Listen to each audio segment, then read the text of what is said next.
All right, let's just dive right into this explainer because there is an invisible automated revolution that's literally tearing through the global back office industry as we speak. Think about it. Every time you call a customer service line, dispute a charge, or ask a company for technical support, there's a really high probability your call is routed across the globe to a real human being, probably working the night shift. But right now, the foundation of that massive global workforce is facing a complete seismic shift. We are skipping the usual intros today because of this absolutely stark warning from Silicon Valley. It's already sending shockwaves through millions of workers halfway across the world. My successor will be a bot. I mean, when you have industry leaders recalling interviews where the creator of ChatGPT himself suggests his own successor will be an AI, well, you can imagine the sheer panic that creates for an entry-level customer service agent or a junior coder, right? The anxiety is palpable, and it is completely rewriting the rules of global employment. So, Section 1, Meet Your AI Colleague, the rise of the chatbot. When you actually sit down and compare a human worker, say someone working a grueling graveyard shift in Manila, to an AI bot named Lisa, the pure business logic driving this massive shift becomes crystal clear. Our source material points out workers eating heavy meals of noodles and eggs at midnight just to stay awake for their American clients. Because, humans get stressed. We have families. We need salaries to send our kids to school. But then, consider Lisa, the AI chatbot. Lisa never gets irritated by an angry customer. She literally never needs a coffee break. She works 24/7, 365 days a year, and her deployment can be scaled up instantly to handle thousands of simultaneous calls without ever putting a single person on hold. For a corporation looking at the bottom line, it's a terrifyingly easy choice. Moving right along to Section 2, the global outsourcing engine, a massive economic force. $40 billion. To put that into perspective, this single number represents the staggering annual revenue generated by the Philippines' business process outsourcing, or BPO, sector alone. That translates to almost 10% of their entire national GDP. So we're not just talking about a side hustle for the nation here, this is a foundational pillar of their economy. It employs around 2 million workers who rely on these wages to buy homes, fix up their living spaces, and support their extended families. And then looking over at India, an absolutely incredible 6 million Indians are currently employed in this exact same tech and back office engine. These workers are the ones fueling the wider economy, buying real estate, purchasing cars, driving everyday consumption. So in cities like Bengaluru, which is really the back office capital, a disruption to these jobs doesn't just hurt tech, it means an immediate, severe trickle-down blow to the local real estate and retail markets. And this brilliantly illustrates the geopolitical stakes we're dealing with. India and the Philippines absolutely dominate the global market, which means they're standing directly in the firing line of disruption. With India capturing up to 55% of the market and the Philippines pulling in up to 17%, these two nations hold the lion's share of an industry that reports, from places like the IMF and Bloomberg Intelligence, have explicitly flagged as being among the most at risk of being completely replaced by artificial intelligence. It's genuinely fascinating to trace this back. Western companies first rushed to India just to fix the Y2K bug. Remember that whole panic? Millions of lines of code had to be checked manually because early computers just couldn't process the year 2000. It required massive, repetitive human labor. But, well, the company stayed for the incredible cost savings, eventually expanding to the Philippines for its natively English-speaking population and strong cultural adaptability to the US. But now we've arrived at the generative AI era, where the very foundation of why these hubs were built in the first place is being fundamentally challenged. Which brings us to Section 3, the automation threat, the loop of redundancy. And here is the incredibly cruel irony of the automation loop. The entire outsourcing industry is built on repetition, right? Which means 20 years of recorded human labor has literally served as the training manual for the AI. Every single time a customer service agent followed a predictable script, solved a tech issue, or processed a claim, that interaction was captured.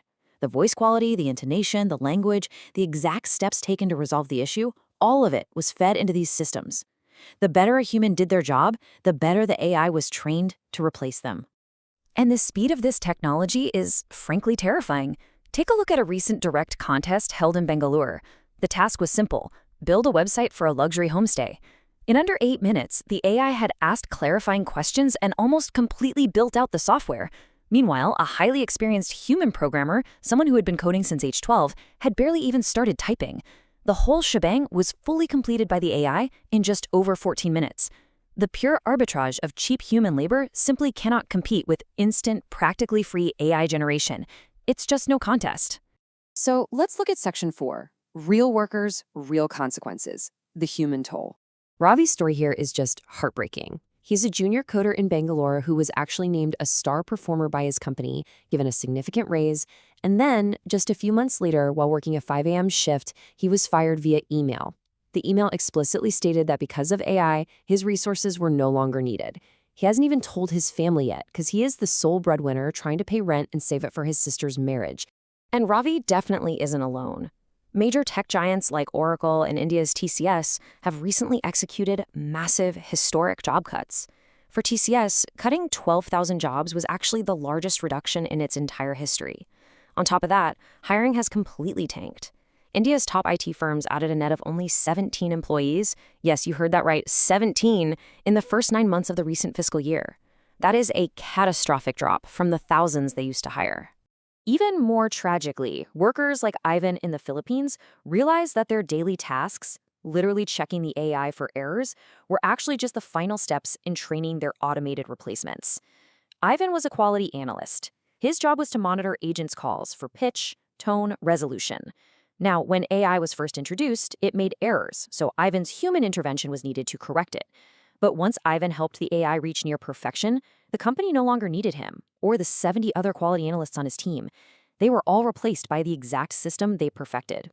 Okay, let's pivot to Section 5, Surviving the AI Shift. Nuance over doomsday.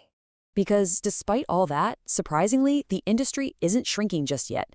In 2025, both India and the Philippines actually added tens of thousands of new jobs to the sector. India added over 120,000 jobs, and the Philippines added over 80,000. Now, you might be wondering, how is this even possible alongside mass layoffs? Well, as the nature of work changes, organizations are expanding into new rural markets and finding that, at least right now, AI functions a lot better as an augmenting tool rather than a total replacement. This growth is happening because organizations quickly realized that AI still severely lacks empathy, cultural intelligence, and reliable data privacy, meaning humans must absolutely remain in the loop. I mean, a chatbot cannot sense the tension in a client's voice when they're about to withdraw a multi-million-dollar contract. It just doesn't have the cultural intelligence to navigate highly sensitive, nuanced human disputes. And on an enterprise level, major companies still do not trust automated systems entirely with their secure private data. There is still a critical human layer needed right above that AI layer. To survive this, the industry is rushing to evolve. They are moving away from traditional, repetitive outsourcing and towards global capability centers. These centers handle complex, high-value tasks that AI simply can't do yet. So instead of hiring thousands of entry-level workers to just read scripts, these centers are hiring senior talent to handle intellectual property, complex finance, and strategic accounts payable. It pushes the whole industry up the value chain. However, the harsh reality is that these centers might only be able to absorb maybe 10 to 30% of the currently displaced traditional workforce. For the millions who can't upskill fast enough, the painful reality is that they may have to abandon tech entirely. They might need to shift their mindsets toward emerging physical jobs in heavy industry and manufacturing. For decades, a white-collar tech job in a nice, air-conditioned office was the ultimate goal, a surefire way to escape the physical labor of the factory floor. But with immense investments flowing into sectors like India's booming semiconductor industry, the safest jobs of the future might actually rely on fine motor skills and shop floor work, things that are currently much harder to automate than writing a simple line of code. So as we wrap up this explainer, I really want to leave you with a provocative thought about this invisible workforce that's been training the AI of tomorrow. We've seen how the world's back-office workers accidentally coded their own replacements simply by doing their jobs well. Every email you type, every workflow you optimize, every digital footprint you leave behind, it's all data. If the highly skilled tech workers of India and the customer service experts of the Philippines are already facing their AI successors, the most vital question isn't whether automation's coming. It's how long until it learns to do exactly what you do. Thanks for joining me on this deep dive, and I highly recommend reflecting on how you can start moving your own skills up the value chain today.